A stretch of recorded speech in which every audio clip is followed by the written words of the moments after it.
right, East Hartford. Thank you for joining me for another version of Ask the Mayor. We probably have more questions than we've had in a very long time. So, with that, I actually want to thank our residents, all of you watching, for continuing to watch these videos, continue to participate in this dialogue back and forth between me and you, and to continue to ask me some really good questions that I'm very excited to answer for you. So, since we got so many questions, let's get right into it, and then we'll send you back on your way. So to start, our first question is from Helen. And our question is, when is Hamner Street going to get paved, new curbing, and possibly a sidewalk? So Helen, thank you very much for this question. For anyone who is not aware, the town has put out its 2025 road improvement plan list that looks at all the roads that we will be paving for the 2025 year. And what I want to share with you guys, and it's related to this question, is that each road that we pave in town, each road that we have in town, we assess with a road surface rating. What that means is it applies a rating to the town that tells you how good or how bad the road is. So a road surface rating of 0 is probably an impassable road. It's probably not even a road anymore. A road with a road surface rating of 100 is a road that was essentially newly paved. And so for the 2025 year, we are going to be targeting every road that has a road surface rating of 50 and below. And so I just want to make sure you understand that we don't choose roads, just willy-nilly or just, based on feedback from the residents. There is a comprehensive plan to address our roads over the next 30 years, and everything is given a road surface rating after being analyzed, looking at its potholes, its cracks, its curvature, any of that stuff, and then we address roads accordingly. So with Hanmer, it actually has a road surface rating far below 50. It's actually around 37, I believe. I looked it up. However, this year, there is going to be some utility work on Hamner. That includes water service with MDC, as well as gas service with CNG. And so, as you guys would agree with, I would hope, is that we don't want to repave the road and then have the utility company come and re-mess up the road. So we're going to let the utility company do their work this year, and then I believe Hammer is going to be on the road improvement plan next year for repaving after that utility work is done. That also dovetails into another question we're going to get into later, and a question I think you all have is, well, why is it that the utility ends up ripping up my road after it's repaved? And that's a very simple question. We do coordinate with all of our utilities before we repave roads. A number of the roads for this year, 2025 year, are going to receive some degree of utility work before we repave them. As I mentioned for Hamner, there is a significant amount of utility work that has to happen this year that will not allow us to repave the road this year, so that we'll repave it next year. But there are times where there is an emergency inspection needed. There's a water main break. There's an interruption in gas service infrastructure that makes the utility company have to address that right away, no matter if the road's been paved or not. So if you're ever seeing utilities cutting into your road, just know we have coordinated with them before that road was repaved. But if the work is happening after the road is paved, it is because of an emergency of some sort that needs to be addressed. We're not going to tell them not to cut into the road because it was just paved and yet let water leak into the ground, yet gas leak into the ground.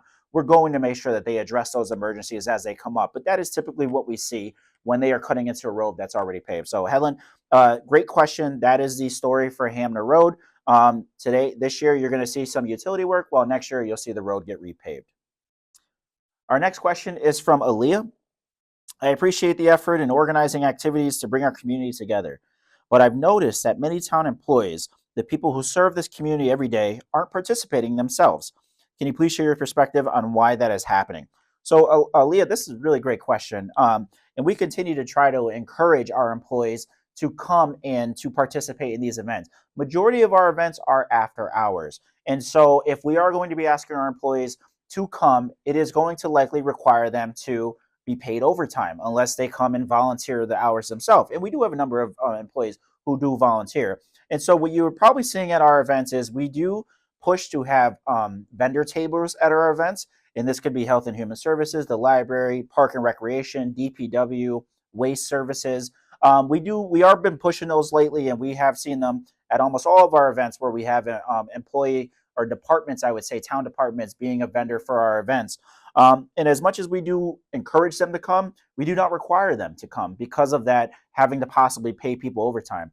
I do share this with the residents that 46% of our workforce is East Hartford residents right now. And so a number of them do come. They bring their family, they bring their kids, they enjoy those activities without having to get paid. They just come as a normal resident who wants to enjoy in the events that the town of East Hartford has to offer. So I think it's a really great question.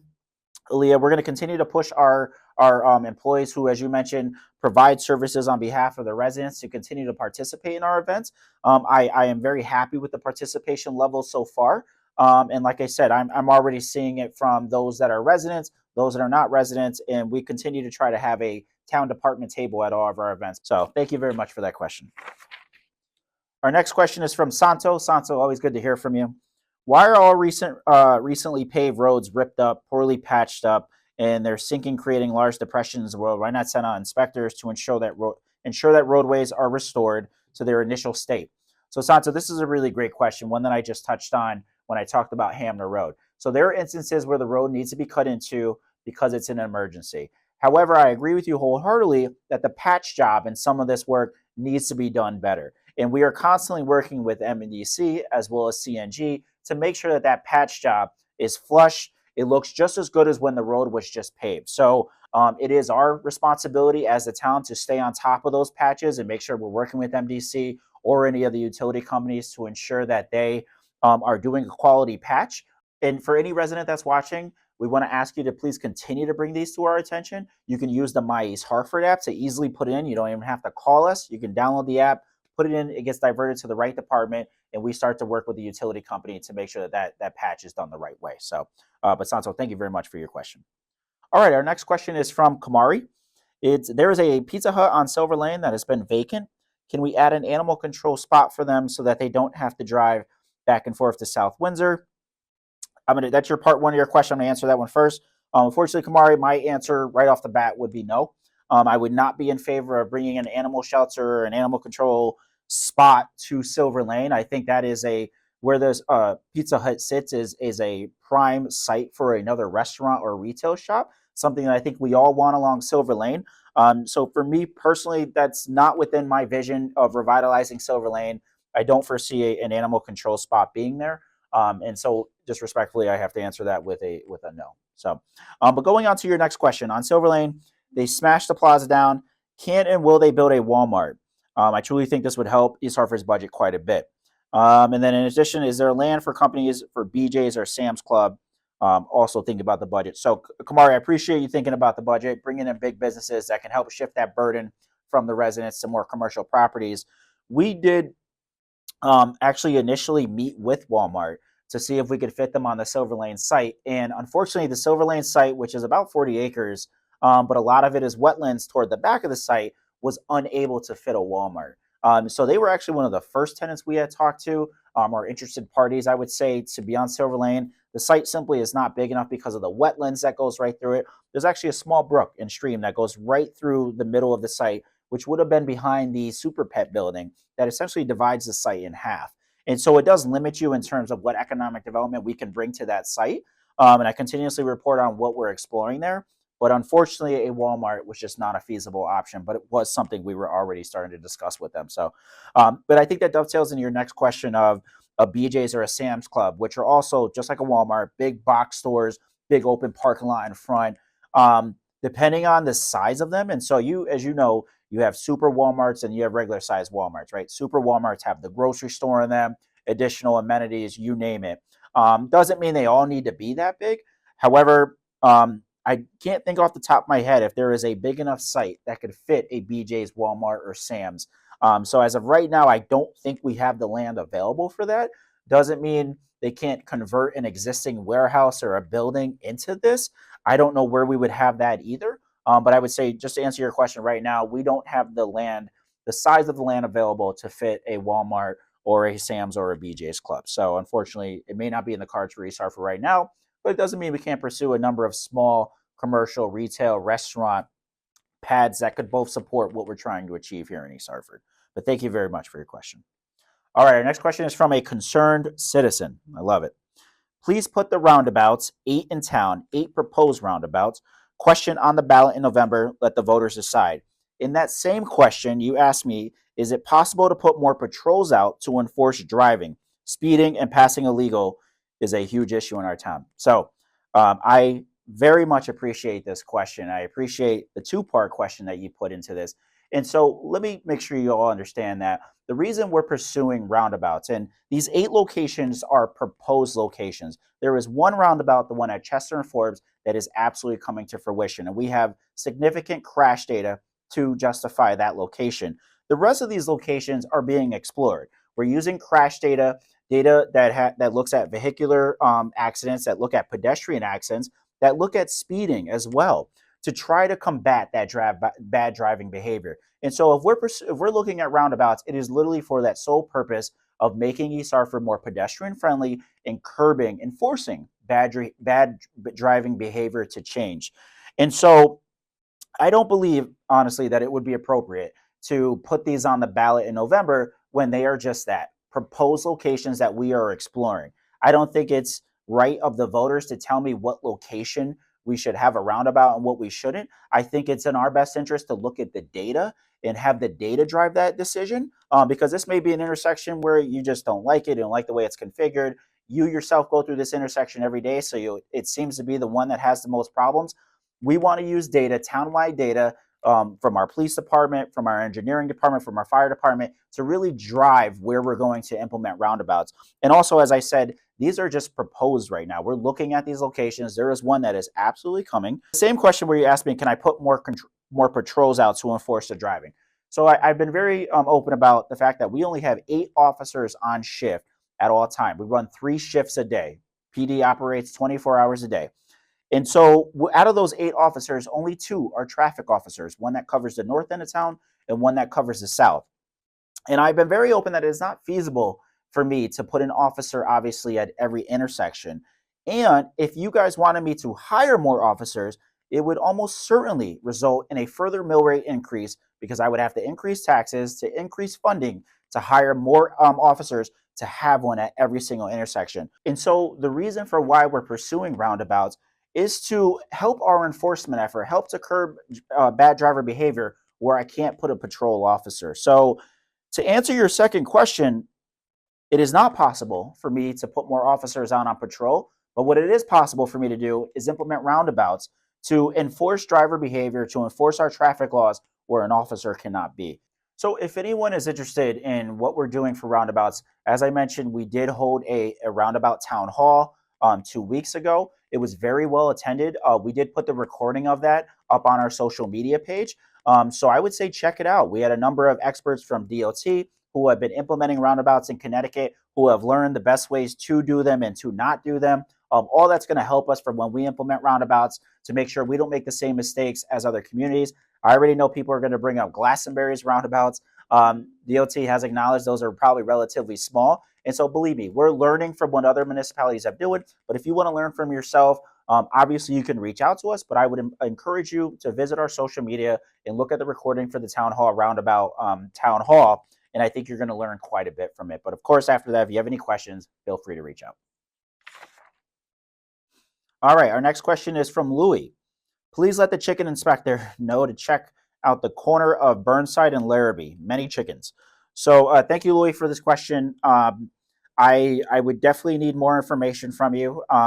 So chickens are allowed in residential yards. I believe you are only allowed up to 6. And so if you are ever seeing a property that you think has more than 6, this could be your neighbor, it could be a property you drive by, I would encourage you to either use the My East Hartford app to put this complaint in or call the health department as soon as possible. So Louis, I appreciate this question. However, it does not offer me enough information to be able to reach out and target this home that you're talking about. I also wouldn't want you to put their address on this live forum. So if you could, Louis, reach out to the town, their health department specifically, and please give them more detailed information about what this address is, what's occurring, how many chickens you think they have, and we will go out and check it out for ourselves. But as of right now, this doesn't give me enough to give you an adequate answer. So just reach out to our health department and we'll make sure we're on it right away. All right, our next question is from an East Hartford resident. I just read on Facebook that Walgreens in East Hartford are closing along with CVS. In addition to that is Burlington Coats moving out of East Hartford to Manchester. So I have seen some of the gossip around on Facebook as well about Walgreens and CVS. So far, we have confirmed that Walgreens is closing on Silver Lane. They are closing about 500 stores nationwide.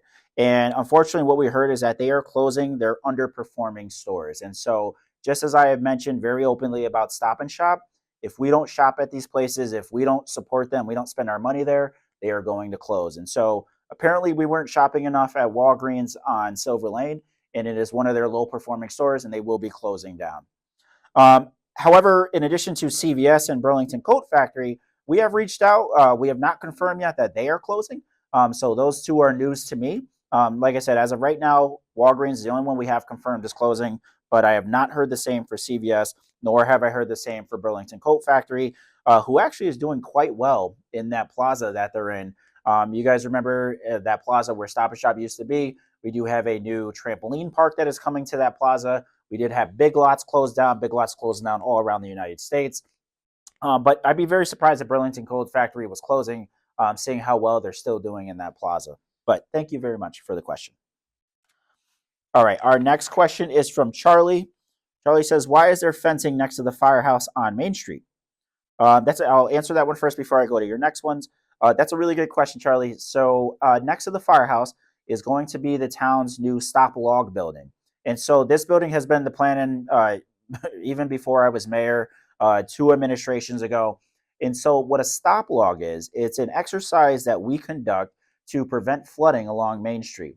As you guys know, East Hartford is protected by a levee system built by the Army Corps of Engineers after the 1938 hurricane here in East Hartford, which created catastrophic flooding of our downtown, our Main Street, and our riverfront. And so there is a section of the levee that is disconnected to allow traffic on Main Street to go through. Anyone who knows this part, you know that gap in the levee is right next to the new Dunkin' at the corner of Pitkin and Main Street. If you're ever wondering what those walls are, that is a connection that goes across Main Street to prevent flooding into the downtown area. Right now, we keep it open so that Main Street traffic can flow north to south through town. And so the stop log, what used to be logs that were massive, call it train rail timbers, that would be stacked within that wall to create almost a levee on Main Street that would hold the floodwaters back from flooding downtown. We have since modernized that, and we now use, instead of wood timbers, we use aluminum. It's much easier to get in place. They actually lock into place a lot better. I had the great pleasure of joining DPW for this exercise on a very rainy, cold winter day, which was a great kind of just conditions exercise on what they would likely experience should we ever have a catastrophic flood where we need to implement the stop log system. So this building that's going on next to the fire department is simply to allow us to be able to store the stop logs in this building right next to where the gap in the levee is. Right now, they're stored at DPW. And so in the event of a catastrophic flood, we would then need to load them up at DPW, secure them, transport them over here, and then get them in place. Having them here in much closer proximity to where they're going to get installed is much easier, much more efficient for our operation, and gets that wall up faster so we can hold back the floodwaters and hopefully prevent our downtown from flooding. So that's what's going in on the next to the firehouse on Main Street. You had asked, there is a selling egg sign on Central Ave. Is this a new business? I don't know. I'll be honest with you. I need much more information from this question. I don't know where you're talking about on Central Ave. I don't know what adjacent street. So, Louis, if you could give us a call, provide us with more information. I don't have enough information right now to address that. I don't have record of any new egg selling business in my portal. So this may be someone selling eggs. We know the price of eggs right now are a little high. So I need to know more information on where this is so I can address it. And Louis, thank you very much for your questions. All right, our next question is from a Silver Lane homeowner.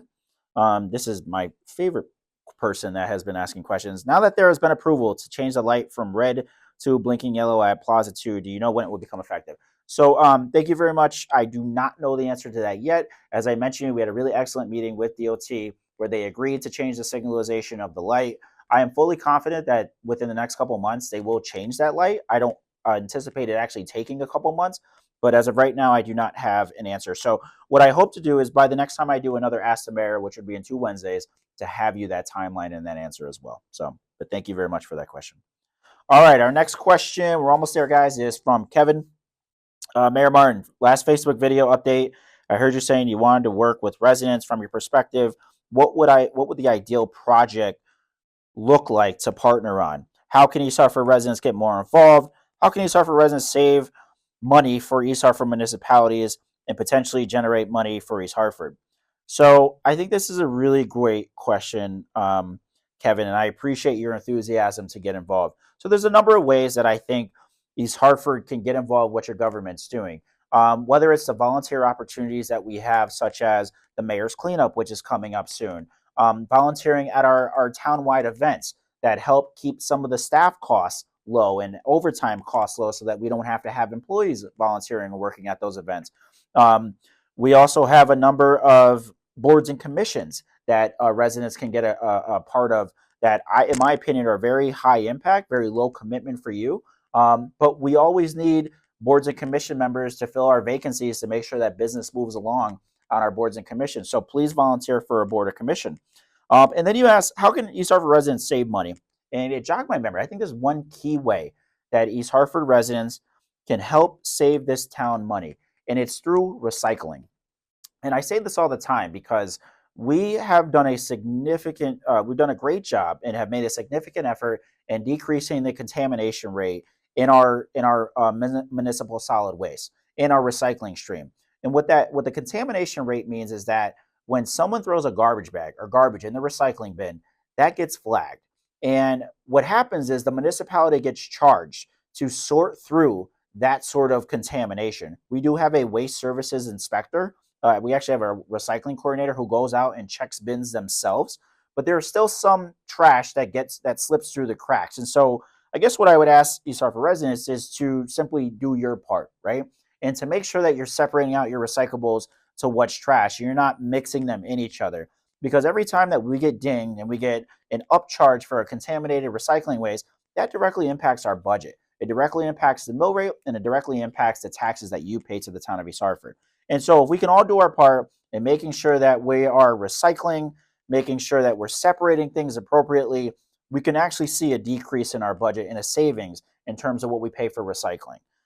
So that's one key way that I think you could really be effective in helping this municipality save money. But as I mentioned, there's a number of ways to get involved. And as always, just reach out to our office. We'll connect you with those opportunities.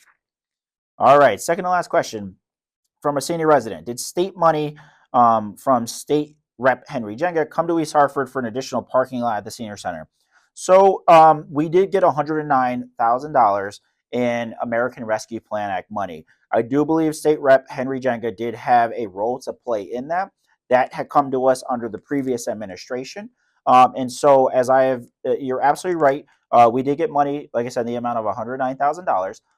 I have been reporting on the parking lot behind the senior center a couple weeks in a row now. I've also been at the senior center to talk about it almost every single month. And so the parking lot is no longer going behind the senior center. And I'll tell you why. Instead, a new recreational amenity, such as a park or a garden, will be going behind the senior center. And the reason being because when we had explored the parking lot behind the senior center, the budget we had was $109,000, but what we had come in for quotes was almost $400,000. So there was a $300,000 gap that we did not have the funding for to pay for at the time. And we needed to have that ARPA money, that $109,000, obligated before December 31st, 2024. So I had to make a very quick pivot to both reauthorize a new project that could fit within that budget while also getting that budget allocated before the December 31st, 2024 deadline. If we did not allocate that money by that time, we would have lost $109,000. At this point, I have been very vocal about why we're pursuing that project instead of the parking lot and what alternatives we're looking at to try to relieve some of the parking concerns at the senior center. Overall, we got a good problem to have on our plans is that our senior center is becoming incredibly popular. We have almost 3,000 members now enrolled at the senior center. And so parking is starting to become an issue. And I fully agree that we need to find a solution as soon as possible. And so two things we're doing is we've already created a shuttle service that utilizes overflow parking at the Hocknum Library as well as the Brewer House. We have a daytime driver who will be shuttling people back and forth if need be for events that you need to utilize that overflow parking. In addition, we're continuing to work with DOT to build overflow parking right across the street up against the bank of Route 2. On the left side, looking down Millwood toward Main Street, I don't think there's much we can achieve there. But on the right, there's a lot more flat frontage before you get to the steep part of the bank that could accommodate additional parking spaces. And we had a really good meeting with DOT. They simply asked us to send them a sketch or a drawing of what we're trying to achieve there, but we're looking at that as a possible alternative to the parking concerns that we have there. But as of right now, the parking lot behind the senior center is no longer happening. That project has shifted to a park slash recreation garden space that is going to be an added amenity to what the senior center already offers. So I'm sorry I don't have a better answer for that, but that is the truthful answer. All right, and our last question is from a Brewer Street resident. Interesting article in Sunday's April 6th Hartford Current. East Hartford, a new kind of housing project. Can you explain how this project came about and will there be more locations in the future? Thank you very much for this question, the Brewer Street resident. And yes, you are correct. At 263 Brewer Street, there is a proposal to bring a pocket neighborhood off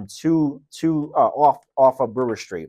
When I looked at the proposal, and this is just a proposal right now, they have not obtained any approvals from the town. They have not come before the Planning and Zoning Committee, anything like that. It's just a proposal that's been sent to the town. Obviously, the media got news of it, and I believe we are in favor of it. It brings, I believe, 18 single-family homes to Brewer Street. When I look at 263 Brewer Street, right now it's a big open plot of empty land. I think it's just overgrown brush. And so I think building single-family homes is a relatively positive thing here. We're building housing for all types of residents, but specifically single-family homes help grow our grand list. They get these homes on the tax roll, and they promote first-time home ownership. To me, this project is very similar to the Burnside Hope project, where we're building 10 single-family homes on Burnside Ave. It creates its own little pocket neighborhood. It's self-sustaining. This is pretty much very similar to that. And so right now, as I mentioned, it's just proposed, still needs all town approvals, still needs to go to town boards and commissions. But we would absolutely be in favor of more of these coming in the future. It's homes, it's single family homes, and it creates little neighborhoods that can better utilize empty parcels of land right now. So I have seen the proposal. It looks very exciting, but as I mentioned, it's just at the very early proposal stages, but we hope it'll come to fruition. So with that, East Hartford, that is all the questions we have. As I mentioned, it was quite a bit. I love to see the increased participation in this forum. I love to see you guys watching my videos. As always, continue to send me your questions and stay tuned for What's Next Wednesday as we continue to show you the excellent and exciting economic development projects we have here in town.